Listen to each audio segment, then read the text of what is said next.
I'm here with author and instructor Jill Wiseman, expert at Kumihimo. You make it seem so simple, and you have a great idea for using leather. I love these bracelets.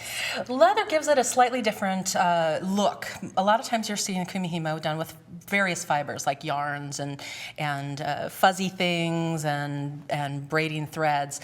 The leather gives it a more three-dimensional look. It creates an open weave so that you can see that the interior is hollow, and I just think it's kind of a cool, different look. Oh, definitely. I think it's great. The weave that I wanted to show us today is also a step beyond the basic round braid that most people start learning Kumihimo with. In this case, to get a more thick braid, we're going to use 16 cords instead of 8 cords, and that gives us this great thickness. It can also be done with 8 cords, but the 16 is where you really see the hollow And you really interior. get that tube shape. Oh, Exactly. It looks really cool when it's done. So it doesn't need to be intimidating. What you're going to do is cut your leather 3 times what you want your finished project length to be. So if you were making a 7-inch bracelet, you'd cut your leather 21 inches for each cord. In this case, we've got 16 cords. That would make a really big overhand knot using 16 cords of leather. So instead of cutting 16, I'm going to cut 8 cords at double the length. Oh, okay, and fold them in half. And fold them in half, and that's what I've done here is I've placed them on my loom. They cross over in the middle here, and then I just tied a little bit of a piece of beading cord around the center to keep it centered. Okay. We don't even, since we're making a bracelet, we don't even have to deal with bobbins. We can just let these hang loose. The cords are placed equidistant from each other around the disc. You want to use 2 colors to start out with. It's much easier to see what's going on.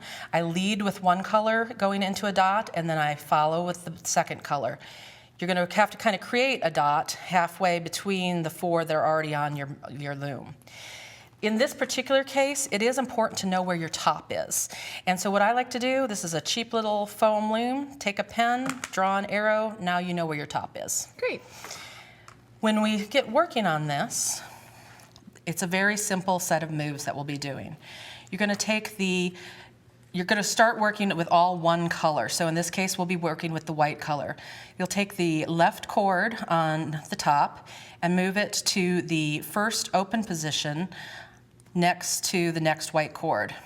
You'll take the middle and move it to the next open position. You'll take the middle, you're crossing over 1 and taking it to the next open position.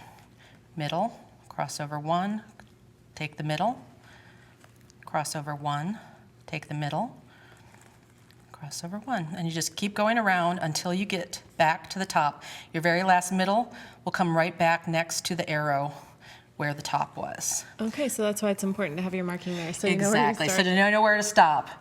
At this point, we have to do what I call resetting the loom. Now these cords are not sitting right next to each other anymore.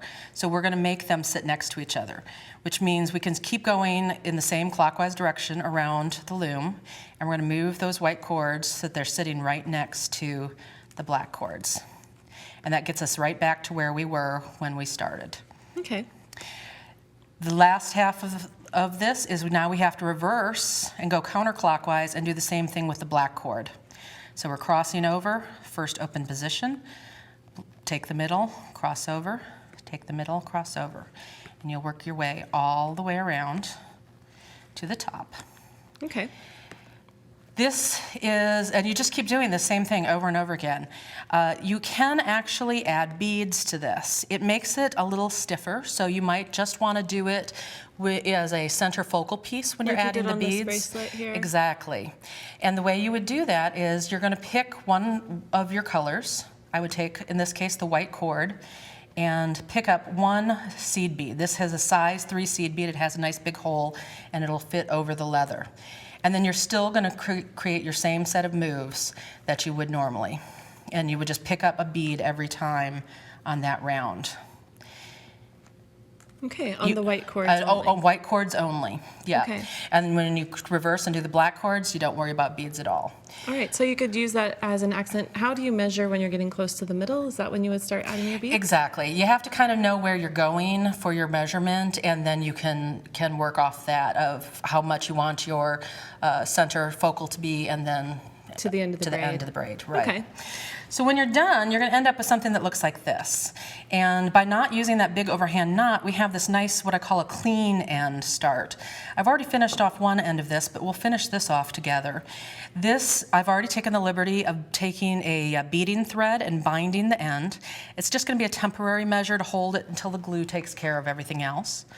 We'll cut the leather right above that cord, that binding.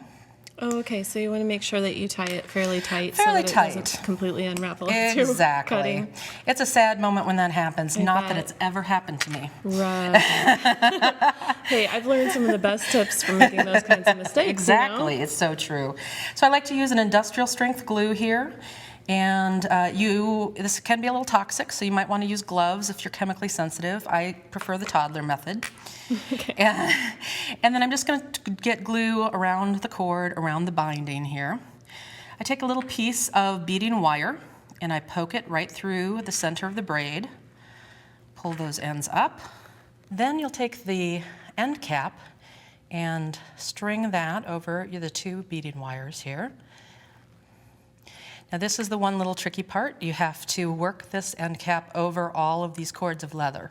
And one of the things I've found that helps is to twist it a little bit. Oh, yeah.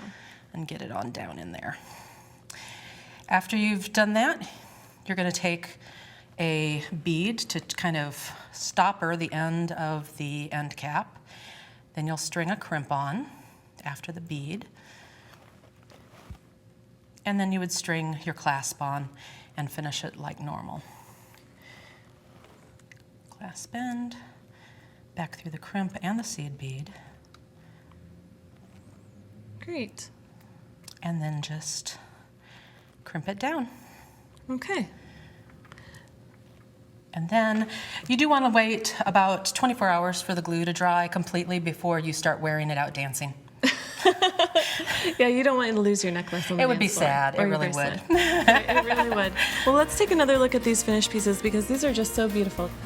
Thanks. This is a great technique, and what a great way to finish it with beads in the center. Absolutely. I love it. And just because I did it as a bracelet, you certainly can make it longer and make it a necklace too.